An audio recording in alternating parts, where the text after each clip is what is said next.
Welcome back rockers. आज हम देखने वाले हैं द एंड्रोमेडा स्ट्रेन। इस मूवी की शुरुआत में यूटा शहर की एक शांत रात चल रही होती है और अचानक अमेरिका की एक सैटेलाइट वहां पैडोमेंट शहर में गिरती है। वहां पर बैठे दो बच्चे उस सैटेलाइट को अपने साथ ट्रक में ले जाने का तय करते हैं। अब सेना के वहां पहुंचने तक सैटेलाइट बिल्कुल गायब हो चुकी होती है। इसके बाद वो शहर में जाते हैं और वहां उनको बहुत सारी लाशें मिलती हैं। तभी वहां पर कायल नाम का एक आदमी आता है और फौजियों से मदद मांगता है, लेकिन किसी अनजान और खतरनाक बीमारी की वजह से वो फौजी भी मर जाते हैं। और अब सेना का मुखिया जनरल मैनचेक बिटर नाम के एक आदमी को कॉल करता है। बिटर राष्ट्रीय सुरक्षा काउंसिल का मुखिया है। मैनचेक वहां पर चल रही चीजों के बारे में बिटर को बताता है और बोलता है कि हमने शहर को पूरी तरह से बंद कर दिया है। बिटर बोलता है कि मैं जल्दी राष्ट्रपति स्कॉट से इस बारे में बात करूंगा और तब तक तुम शहर में सख्त नियमों को लागू कर दो। और इन नियमों के हिसाब से 5 सबसे जरूरी वैज्ञानिकों को बुलाया गया है जो किसी बड़ी बीमारी के फैलने वाले खतरे से पहले बुलाए जाते हैं। अब पीटरसन नाम का एक हवाई अड्डा आता है जहां पर मैनचेक वैज्ञानिकों की टीम से मिलता है। टीम का सबसे पहले सदस्य और टीम का मुखिया जर्मी है। उसके बाद टीएसआई है जो कि छोटी जिंदा चीजों की जांच करने वाला वैज्ञानिक है। एक समय टीएसआई चाइनीज सरकार की मदद जैविक हथियार बनाने में करता था। अब उसके बाद रोग पहचानने वाले वैज्ञानिक चार्लिन को दिखाया जाता है। और टीम का चौथा सदस्य है बिल जो कि पहले भी ऐसी बीमारियों से लड़ चुका है। और आखिर में आती है एंजेलिका जो कि बाहर से आने वाली बीमारियों की जांच करने में माहिर है। अब मैनचेक ड्रोन से ली हुई एक वीडियो टीम को दिखाता है और बताता है कि ये सब एक बायो एजेंट की वजह से हुआ है जिसका नाम हमने एंड्रोमेडा रखा है। और सैटेलाइट क्यों गिरा इस बारे में हमको कोई भी आइडिया नहीं है। अब टीएसआई को दाल में कुछ काला दिखाई देता है क्योंकि इतना सब कुछ होने के बाद भी सेना छुप कर काम कर रही है। अब वीडियो को देखते हुए एंजेलिका को एक हिलता हुआ इंसान दिखाई देता है जिसका मतलब है कि यूटा में कुछ लोग जिंदा बचे हुए हैं। अब जैक नाम का एक रिपोर्टर दिखाया जाता है जो अपने एक दोस्त और खबरी विजर से मिलता है। विजर बताता है कि मेरे पास एक स्कूप नाम के खुफिया प्रोजेक्ट की सारी जानकारी है। विजर ने अपनी हैकिंग के हुनर से पैडोमेंट में मरने वाले फौजियों की वीडियो भी ढूंढ ली है। और वीडियो के खरीदने के बाद जैक जर्मी के घर पर कॉल करता है। वहाँ जर्मी की पहली पत्नी बताती है कि हमारे घर पर कुछ लोग आए थे और वो बिना कुछ बताए जर्मी को अपने साथ लेके गए हैं। अब जर्मी, एंजेलिका और बिल को यूटा में जिंदा बचे लोगों को बचाने के लिए भेजा गया है। और इसके दौरान मैनचेक को उसके एक आदमी की कॉल आती है। वो आदमी बोलता है कि जैक को हमारे प्रोजेक्ट स्कोप के बारे में पता चल गया है। फिर मैनचेक उस आदमी को आदेश देता है तुम जैक को अभी कुछ मत करना, लेकिन तुम जैक पर अपनी नजर बनाए रखो और उसको हमारे प्रोजेक्ट के बारे में कहां से पता लगा इस बारे में पता लगाओ। अब दूसरी तरफ जैक अपने प्रोड्यूसर चार्ली के पास जाता है जो कि जैक को देखकर बिल्कुल भी खुश नहीं दिख रहा होता है, लेकिन उसका मूड तब बदल जाता है जब जैक अपनी चटपटी खबर के बारे में उसको बताता है। चार्ली बोलता है जैक, मैं तुमको 3 दिन का समय देता हूँ, तुम इस खबर की अच्छे से जानकारी निकाल के लाओ। अब अगले सीन में विजर को रास्ते में पुलिस वालों ने रोक लिया है। विजर तभी जैक को कॉल करता है ताकि वहां होने वाली सभी बातचीत की रिकॉर्डिंग जैक तक पहुंच जाए। ऐसा करना एक समझदारी का काम होता है क्योंकि पुलिस वालों ने पास आते ही विजर को जान से मार दिया है और उसका फोन भी चुरा लिया है। अब पैडमेंट में गई टीम देखती है कि वहां पर आग लगी हुई है और उनको पता लगता है कि वहां की पक्षियों में बीमारी नहीं फैली है, लेकिन कोई खतरा न उठाते हुए हेलीकॉप्टर से कुछ गिरा दिया जाता है और पक्षियों को मार दिया जाता है। अब जमीन पर उतरने के बाद वो लोग लाशों की जांच शुरू करते हैं। वो देखते हैं कि कुछ लोग तो एक जैसे तरीकों से मारे गए हैं पर कुछ लोगों की मौत अलग तरीके से हुई है, लेकिन उन सभी लोगों के शरीर से खून नहीं निकल रहा है। अब सेना के ट्रक में लगी मशीन का इस्तेमाल करके वो सैटेलाइट को ढूंढ लेते हैं। अब सैटेलाइट को शहर के कुछ लोगों ने पहले ही खोल रखा है। फिर एंजेलिका सैटेलाइट के पास खड़ी एक लाश की जांच करती है और देखती है कि उनकी नसों में खून की जगह धूल भरी हुई है। इसके बाद वो लोग एक दुकान की कैमरा रिकॉर्डिंग्स को देखते हैं और देखते हैं कि बीमार वे लोग पूरी तरह से पागल हो चुके हैं। फिर अचानक एंजेलिका को किसी के रोने की आवाज आती है और वो जल्दी से उसका पीछा करती है। उसको एक छोटा बच्चा मिलता है। वो उस बच्चे को अपने साथ लेके जाते हैं। तभी वहाँ कायल आता है और उन पर हमला करने लग जाता है, इसलिए जर्मी उसको बेहोश कर देता है और अब कायल को भी अपने साथ लेके जाते हैं। वहाँ पर एक कुत्ता भी जिंदा बच गया होता है, लेकिन उस पर ध्यान जाने से पहले ही टीम हेलीकॉप्टर से निकल जाती है। अब सभी जानकारी मिलने के बाद मैनचेक बिटर को कॉल करता है। वो राष्ट्रपति और बिटर को बताता है शायद हमको उस शहर में परमाणु बॉम्ब फेंकना ही होगा। अब राष्ट्रपति स्टॉक और उसके आदमी बिटर से गुस्सा है क्योंकि बिटर ने स्टॉक को प्रोजेक्ट स्कूप के बारे में कुछ नहीं बताया था। इसलिए स्टॉक बोलता है हमें इतनी जल्दी परमाणु बॉम्ब फेंकने का फैसला नहीं लेना चाहिए, हो सकता है कि हमारे वैज्ञानिक इस सब से लड़ने का कोई अच्छा तरीका ढूंढ ले। अब इस सब के दौरान जैक विजर का वॉइस मैसेज सुनता है और उसमें गोली चलाने की आवाज आती है। वो चार्ली को कॉल पर बताता है कि बिटर ने हमारे पीछे फौजियों को लगाया है, लेकिन बिटर के पास ऐसा करने की ताकत नहीं है। वो साथ ही बोलता है कि क्या तुम मेरे लिए विजर का पता लगा सकते हो। अब इसके बाद हमारे वैज्ञानिकों की टीम सैटेलाइट और यूटा के बचे हुए लोगों को जमीन के नीचे बनी एक लेबोरेटरी में लाया गया है जो कि पानी वाले न्यूक्लियर रिएक्टर से चलती है। अब बीमारी से बचने के लिए जर्मी, एंजेलिका और बिल को अच्छे से साफ किया जाता है। उसके बाद जर्मी बताता है कि अगर हम लेबोरेटरी में बीमारी को रोक नहीं पाए तो लेबोरेटरी को खत्म करने के लिए खुद से ही 15 मिनट्स की उल्टी गिनती शुरू हो जाएगी। उस गिनती को बिल के अंगूठे से ही रोका जा सकता है। मेंचक नहीं चाहता कि वैज्ञानिकों की टीम इस सब के बारे में किसी को बताए और इसलिए वो अपने एक आदमी को झूठ बोलने को बोलता है। वो आदमी वैज्ञानिकों को बोलता है कि किसी गड़बड़ी की वजह से आप लोग बाहर के लोगों से संपर्क नहीं कर सकते। इसके बाद वैज्ञानिकों की टीम कुछ टेस्ट करना शुरू करती है और पता लगता है कि वो सैटेलाइट तो 2 या 3 पीढ़ी पुरानी है। अब टेस्ट के बाद पता लग रहा है कि वो सैटेलाइट फोन के सिग्नल के लिए नहीं बनी है। वो सैटेलाइट किसी बीमारी को बंद करने के लिए डिजाइन की गई थी। तभी टीम को महसूस होता है कि मेंचक उनसे कुछ न कुछ बड़ा राज तो छुपा ही रहा है। अब सैटेलाइट के ऊपर काले रंग की कोई चीज लगी हुई है और वो चीज एंड्रोमेडा हो सकती है। अब चार्लिन और बिल जानवरों पर अपने प्रयोग कर रहे हैं। एंजेलिका यूटा के बच्चे जिंदा लोगों पर प्रयोग करती है और दूसरी तरफ हमारा जर्मी सोच रहा होता है कि मेंचक ने किस वजह से हमें बंद करके यहाँ पर रखा हुआ है। अपार्टमेंट शहर के बाहर सेना का एक अभियान शुरू हो गया है। जैक वहाँ के फौजियों से पूछताछ करने की कोशिश करता है, लेकिन सभी बोलते हैं कि हम यहाँ क्या कर रहे हैं इस बारे में हमें नहीं बताया गया है। तभी जैक को चार्ली की कॉल आती है। वो बताता है कि वीजर मारा जा चुका है। अब लाश की पहचान करने के लिए वो शहर जाता है और अपने दुख दर्द को कम करने के लिए जैक कुछ नशे वाली चीजें खरीदता है। फिर कुछ समय बाद उसको पता लगता है कि कोई उसका पीछा कर रहा है। अब लेबोरेटरी का सीन दिखाया जाता है। जर्मी वहाँ के सिक्योरिटी गार्ड के पास जाता है और बोलता है कि क्या मैं तुम्हारे फोन से कॉल कर सकता हूँ। वो जैक के लिए मैसेज छोड़ता है कि मेरे पास तुम्हारे लिए एक जरूरी जानकारी है। अब सैटेलाइट पर मिली काली चीज की जांच करने पर टीएसआई को एंड्रोमेडा मिलता है, जो कि नैनो टेक्नोलॉजी से बना हुआ है और नैनो टेक्नोलॉजी का पृथ्वी की अभी के टेक्नोलॉजी से बहुत दूर दूर तक कुछ भी लेना देना नहीं है। एंजेलिका दोबारा कायल को देखने जाती है और आखिरकार कायल को होश आ जाता है। एंजेलिका उसको बताती है कि हमने तुम्हें सभी से अलग करके रखा हुआ है और इस लेबोरेटरी को छोड़कर तुम कहीं नहीं जा सकते हो। अब ये बात सुनकर कायल एंजेलिका को अपनी पुरानी बीमारियों के बारे में बताता है। अब एंजेलिका पूछती है कि उस रात तुम्हारे साथ क्या हुआ था, लेकिन कायल जवाब देता है कि मुझे इस बारे में कुछ भी नहीं पता है। अब वही दिन दिखाया जाता है जिस दिन सैटेलाइट पृथ्वी पर गिरी थी। दोनों बच्चे सैटेलाइट को लेकर फायर स्टेशन के एक इंजीनियर के पास पहुंचते हैं। वहाँ कायल उस इंजीनियर के साथ ताश खेल रहा है। फिर कायल कुछ पीने का सामान लेने के लिए बाहर जाता है और जब वो कुछ मिनट्स बाद वापस आता है तो देखता है कि कुछ लोग मर के जमीन पर गिरे हुए हैं और बचे हुए लोग खुद को ही जान से मार रहे हैं।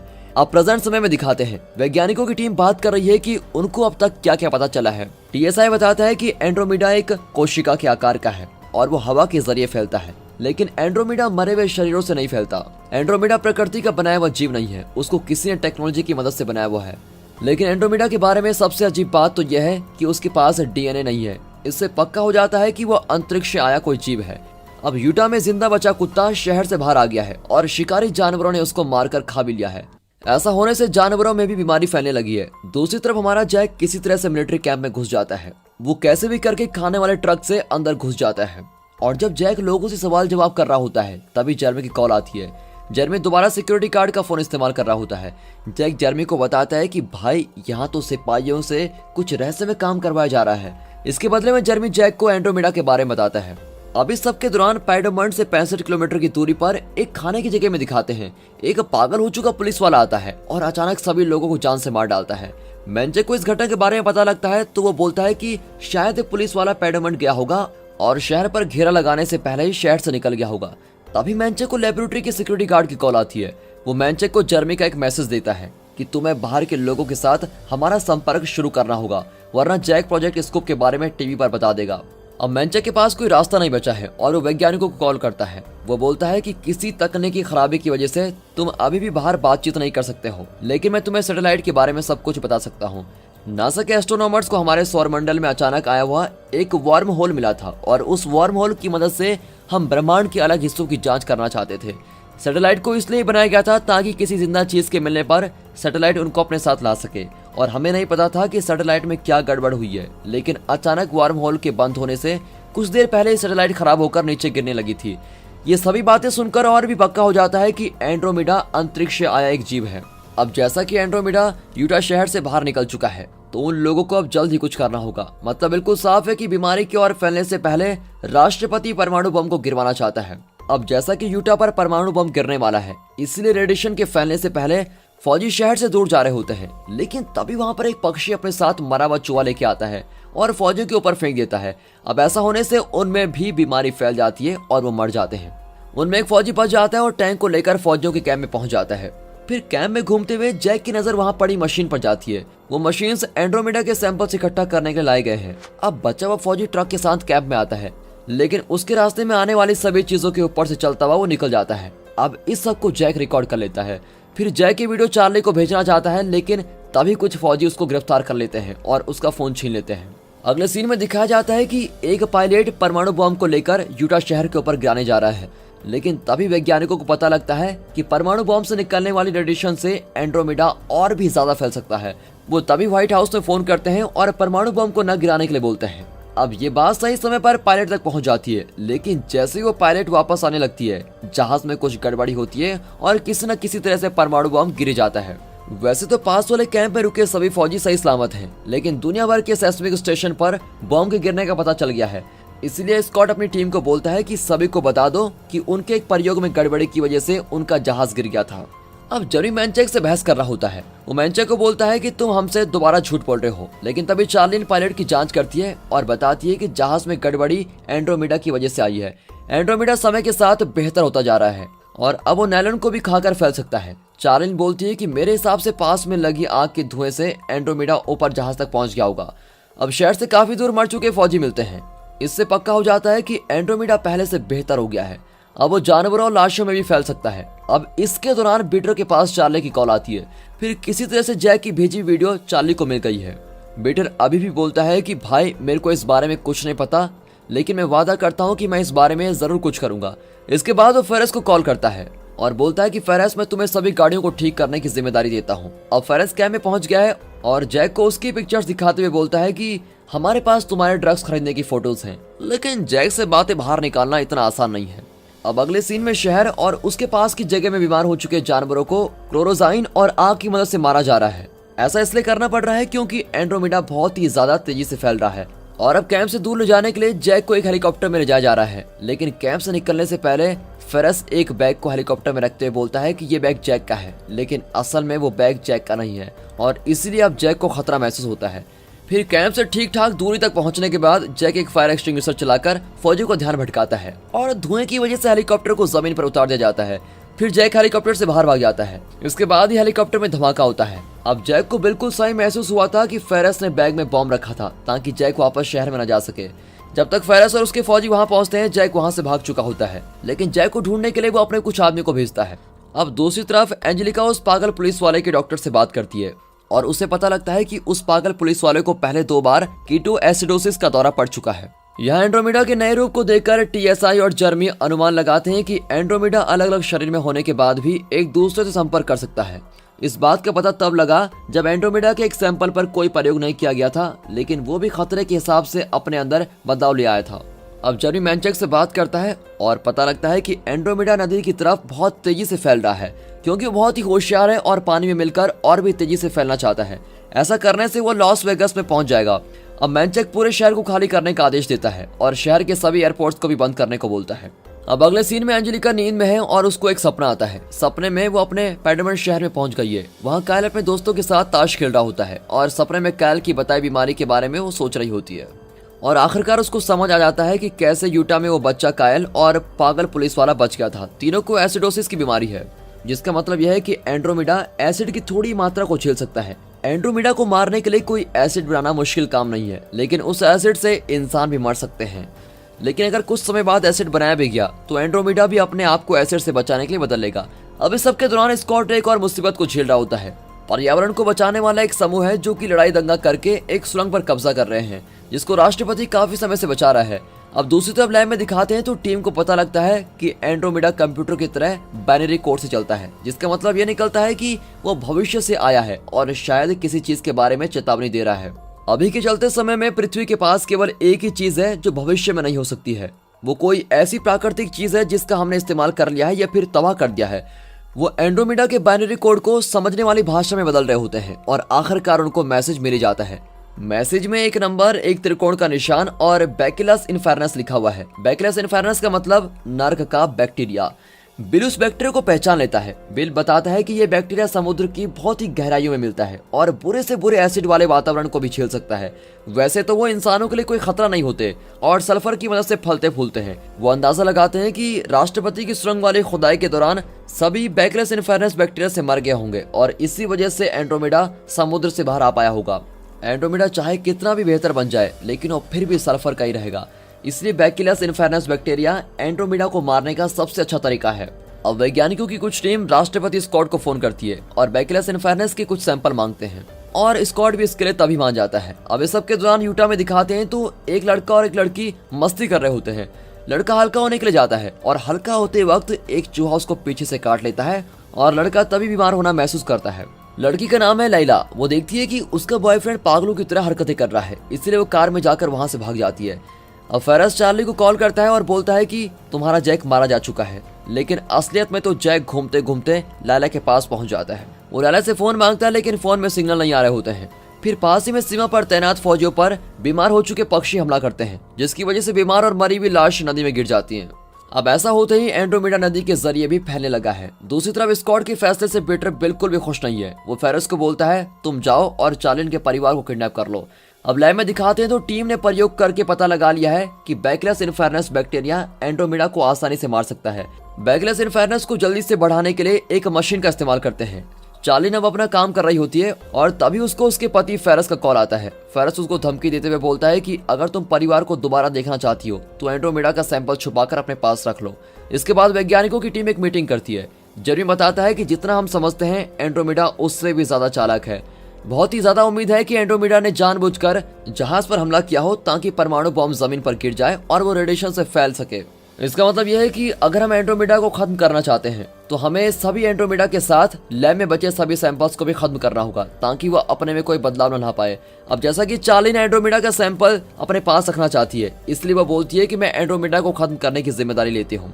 मेरे दोस्तों, मूवी में हमें एक ऐसा जीव दिखाया गया है जो पृथ्वी की सभी जिंदा चीजों के लिए बहुत ही बड़ा खतरा है। ऐसे कुछ समय पहले हमें कोविड-19 जैसे खतरनाक वायरस से हम सामना कर चुके हैं। वैसे तो कोविड एंड्रोमेडा जैसा खतरनाक नहीं है, लेकिन क्या आपको भी लगता है कि इंसानों की छेड़छाड़ की वजह से कहीं हम लोगों को दोबारा कोरोना जैसा या फिर एंड्रोमेडा जैसा वायरस देखने को न मिल जाए? आप क्या सोचते हैं कमेंट में बताइएगा। चलिए अब मूवी में वापस आते हैं। पानी में मिलने के बाद एंड्रोमेडा पहले से और बेहतर हो गया है। वो इतना बेहतर हो गया है कि वो अब जमीन पर भी तेजी से फैल रहा है। लाइला और जैक को पौधों के रंग में तेजी से आता हुआ बदलाव साफ दिखाई दे रहा है। जब एंड्रोमेडा उनके बहुत ही पास आ जाता है तो वो गाड़ी में बैठकर वहां से निकल जाते हैं। फिर जैक का पीछा करने वाले कुछ सिपाही मर जाते हैं, लेकिन बचे हुए सिपाही जैक का पीछा करते हुए गोले पर गोले चला रहे होते हैं। लाइला की एक कार बड़े पत्थर से टकरा जाती है, जिसकी वजह से कार का तेल निकलने लगता है। लेकिन इसकी वजह से जैक को एक आइडिया आता है। वो एक पुल के नीचे पहुंचते हैं और रास्ते को बंद करने के लिए कार को टेढ़ा पार्क कर देते हैं। इसके बाद जैक अपने टी शर्ट में आग लगाता है और उसके बाद लाइला के साथ पैदल भाग जाता है। आखिरकार बैक्टीरिया इन्फेरनस में बन गया है। बाहर मैंचक और एक पायलट उसको लेने आए होते हैं। जब सेना पैडमंट और आसपास की जगह पर जा रही होती है उस समय लैब का एक अलार्म बजता है। ऐसा इसलिए हुआ क्योंकि चार्ली ने एंड्रोमेडा के कुछ सैंपल्स को चुराने की कोशिश की है और कंप्यूटर को इसके बारे में पता चल गया है और अब ऐसा होने से जल्द ही पूरी लैब खुद तबाह होने वाली है। अलार्म की वजह से बहुत सारी फ्लैश लाइट जलती है। टीएसए को ज्यादा कम होती लाइट्स दिखती हैं और वो गलती से लैब का सेल्फ डिस्ट्रक्ट कंट्रोल पैनल तबाह कर देता है और फिर अलार्म को रोकने के लिए उन्हें लैब की दूसरी मंजिल पर जाना पड़ता है, लेकिन सभी दरवाजे लॉक हो चुके हैं। वहां तक पहुंचने का भी एक ही रास्ता है, उनको रेडियो एक्टिव पानी के ऊपर से जाने वाली हवा के पाइप से जाना होगा। अब जैसे ही टीएसआई को बेहतर महसूस होता है, एंजेलिका टीएसआई की मदद करने के बाद कंप्यूटर की मदद से जर्मी और बिल को रास्ता बताती है। लेकिन लैब से निकल चुका एंड्रोमेडा ने पाइप्स को तबाह कर दिया है और बिल को महसूस होता है कि वो ज्यादा समय तक रुक नहीं सकता और जल्द ही नीचे गिर जाएगा, इसलिए वो मरने से पहले चाबी जर्मी को दे देता है। लेकिन लैब को खुद तबाह होने वाले सिस्टम को बंद करने के लिए उनको बिल की अंगूठी की जरूरत होती है। टीएसआई बोलता है कि मैं रेडियो एक्टिव पानी में कूदकर बिल का अंगूठा काट के बाहर निकाल लूंगा, लेकिन ऐसा होने से टीएसआई खुद मर जाएगा। अब जैसे कि टीएसआई ने बोला था उसने वैसा ही किया। उसने मरने से पहले अंगूठे को जर्मी तक फेंक दिया है। अब एंजेलिका की मदद से जर्मी ऊपर की मंजिल पर पहुंच जाता है, लेकिन ऊपर से गिरने की वजह से उसको थोड़ी चोट पहुंचती है। फिर बहुत ही मुश्किलों के साथ वो जमीन पर खिसकता हुआ सिस्टम के पास पहुंच जाता है और सेल्फ डिस्ट्रक्शन सिस्टम की उल्टी गिनती को बंद कर देता है। अब यूटा में जैक और लेला काफी दूर पहुंच गए हैं और उनके फोन पर सिग्नल आने लगते हैं। फिर जैक चार्ली को फोन करता है और फेरस के बारे में बताता है। मैंचक और उसके आदमी जैक के ऊपर से उड़ते हुए चले जाते हैं, लेकिन एंड्रोमेडा से जीतने की खुशी में उनका ध्यान जैक पर नहीं जाता। वैज्ञानिकों का प्लान इस तरह काम कर जाता है और एंड्रोमेडा को बैकेलस इन्फेरनस ने खा लिया है। फिर कुछ दिनों बाद टीएसआई और बिल के सम्मान में एक खास आयोजन किया जाता है। वहाँ के सभी भाषण खत्म होने के बाद जैक अपने दोस्त जर्मी और उसके साथियों का इंटरव्यू लेता है। जर्मी बहुत ही गुस्सा है क्योंकि स्कॉट ने अभी भी वेंट खुदाई का काम बंद नहीं किया है। वो कैमरे के सामने है और मौके का फायदा उठाते हुए सभी बातें दुनिया तक पहुंचा देता है। इस सब के दौरान मैनचेक फेरस से मिलता है। वो एंड्रोमेडा के चुराए सैंपल के बारे में पता करना चाहता है, लेकिन वहां पर कोई आता है और उन दोनों को ही जान से मार डालता है। आखिर में एंड्रोमेडा का एक सैंपल बच गया है। बेटर ने उस सैंपल को एक स्पेस स्टेशन में भेज दिया है जो कि पृथ्वी के चारों ओर घूम रहा है।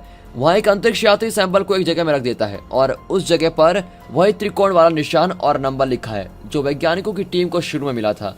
अब इसको देख के समझ आता है कि ये एक पैराडॉक्स बन गया है, मतलब कि यही कंटेनर वर्म होल के जरिए वापस साइंटिस्ट की टीम के पास पहुंचेगा। और दोस्तों इसी के साथ ये मूवी यहाँ पर खत्म होती है। और अगर आपको ये अलग मूवी पसंद आई हो, वीडियो अच्छी लगी हो, एक्सप्लेनेशन अच्छा लगा हो तो वीडियो को लाइक कर दें, चैनल को सब्सक्राइब करना बिल्कुल मत भूलिएगा। बाकी मिलते हैं अगली मजेदार वीडियोस के साथ, तब तक के लिए गुड बाय, अपना ख्याल रखिए and finally thanks for watching.